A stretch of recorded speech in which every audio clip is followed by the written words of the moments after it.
સ્કૂલમાં દિવાલ ધસી પડવાનો મામલો. વાઘોડિયા રોડ ખાતે નારાયણ સ્કૂલમાં દિવાલ ધસી પડવાનો મામલો પાલિકા દ્વારા શાળાને સીલ મારી દેવામાં આવ્યું. શાળાના 1500 વિદ્યાર્થીઓના અભ્યાસ સામે સવાલ. નારાયણ સ્કૂલના આચાર્ય જીતેન્દ્ર પરમારનું નિવેદન. આજે શાળા બંધ રાખવાનો નિર્ણય કરાયો છે.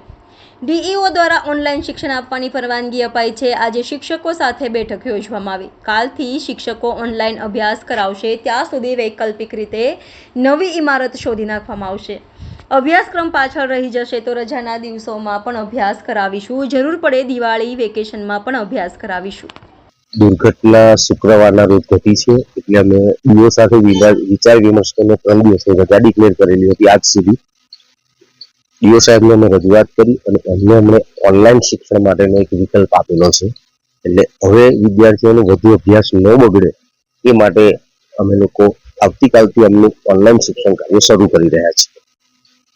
એની સાથે સાથે એ બાળકોને ઓફલાઈન શિક્ષણ મળે એ માટે અમે અમારા સંચાલક મંડળ સાથે વિચાર વિમર્શ કરી અને આના સાથે કંઈક વૈકલ્પિક વ્યવસ્થા નજીકના વિસ્તારમાં અમને કંઈક બિલ્ડિંગ સાથે થાય અને અમે જલ્દીથી જલ્દી ઓફલાઈન કાર્ય શરૂ કરીએ એ માટે અમે સતત વિચાર વિમર્શ કરી રહ્યા છે. સંચાલકો પણ અમને એ બાબતે ચર્ચા કરી રહ્યા છે એટલે અમે ટૂંક સમયમાં જેવી વ્યવસ્થા થઈ જશે એટલે અમે ઓફલાઈન શિક્ષણ કાર્ય પણ શરૂ કરીશું.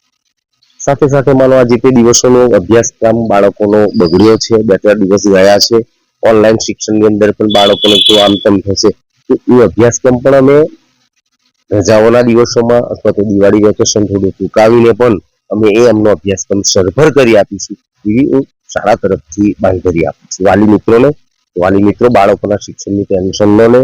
અમે એમના શિક્ષણ ન બગડે એ માટે પૂરા પ્રયત્ન અમારું સંચાલક મંડળ અમે શાળાના કર્મચારીઓ પણ કરી રહ્યા છે.